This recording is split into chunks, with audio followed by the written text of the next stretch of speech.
under the vast Mongolian sky.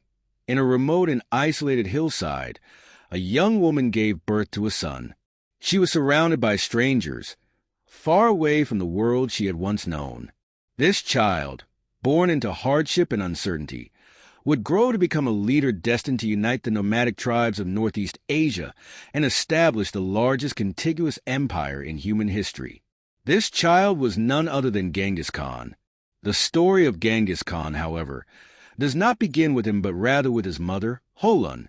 She was a young woman when a warrior from another tribe arrived at her homeland, seeking a wife.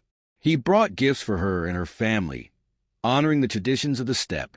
He lived among them for years, proving his worth before they finally married. After their wedding, they set out on a long journey toward his homeland. However, as they crossed a secluded mountain valley, a group of hunters ambushed them. These hunters were too poor to afford the traditional gifts required for marriage. Instead, they resorted to the second most common method of acquiring a wife, kidnapping. Holan and her husband knew that their chances of escaping together were slim.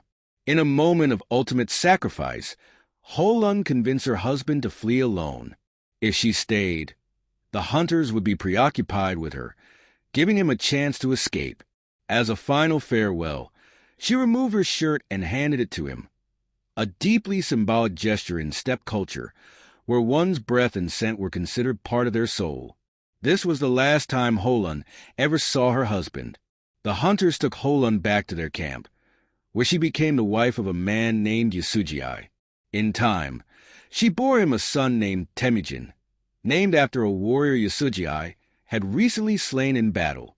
Despite his formidable name, Temüjin was not a fearless child. He was timid, afraid of dogs, and frequently bullied by his half-brothers. His father showed him little affection, and once even forgot him when the tribe relocated.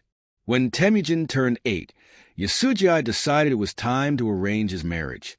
Holan requested that he seek a bride from her own tribe, so that Temüjin would grow up with some family ties.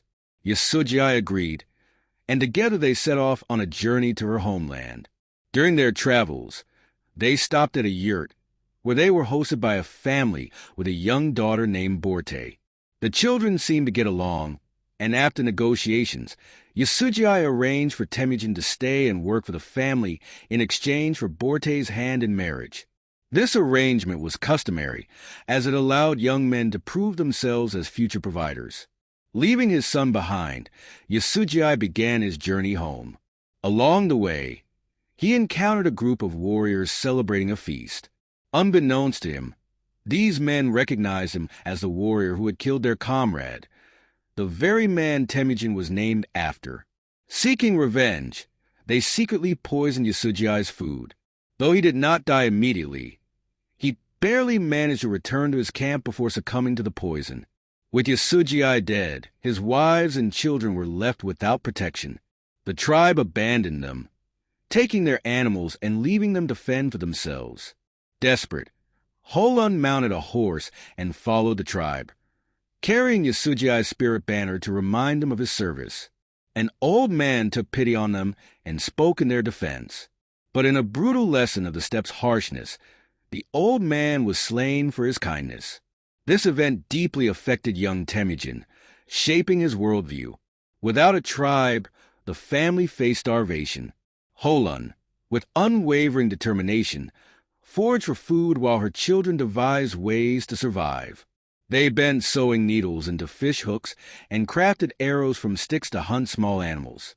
They even fashioned ice skates from bones to hunt more efficiently across frozen rivers.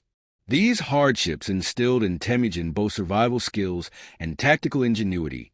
Temüjin had few companions apart from his siblings, but he formed a close bond with a boy named Jamukha. They hunted and explored together, twice swearing an oath of brotherhood. The first time, they exchanged dice made from sheep bones, and later, as teenagers, they traded handcrafted arrowheads. As the years passed, tensions within the family grew. Temüjin's older half-brother began asserting dominance, frequently taking food that Temüjin had caught. Frustrated and enraged, Temüjin decided to take matters into his own hands. with the help of his younger brother Belgudei. He tracked down his half-brother and killed him. This act made Temüjin the eldest male in the family, but it also turned him into a fugitive. The tribe that had abandoned him years ago soon captured him. Temüjin was put in wooden stocks and forced to serve as a laborer, but he did not resign himself to captivity. He waited for the perfect opportunity to escape. One day, when he was left in the care of a young and inattentive guard, he struck. Using his stocks as a weapon, he knocked the boy unconscious and fled. Knowing his captors would assume he had run far, he instead hid in the reeds nearby. When the warriors left to search for him, a sympathetic local family helped him remove his stocks, allowing him to escape. Now 16, Temüjin set out to find Borte, whom he had not seen in years. To his surprise, she had waited for him. Her family, despite knowing of Temüjin's struggles, honored their agreement and allowed the marriage to proceed. As was tradition, Borte's family gifted Temüjin a coat of black sable, one of the most prized furs on the steppe. Instead of keeping it, Temüjin took the coat to Ong Khan, an old ally of his father. By presenting the coat, he symbolically recognized Ong Khan as his father, securing his family's protection. Ong Khan accepted and offered to make Temüjin a leader among his young warriors. However, Temüjin declined, choosing instead to return home and enjoy a peaceful life.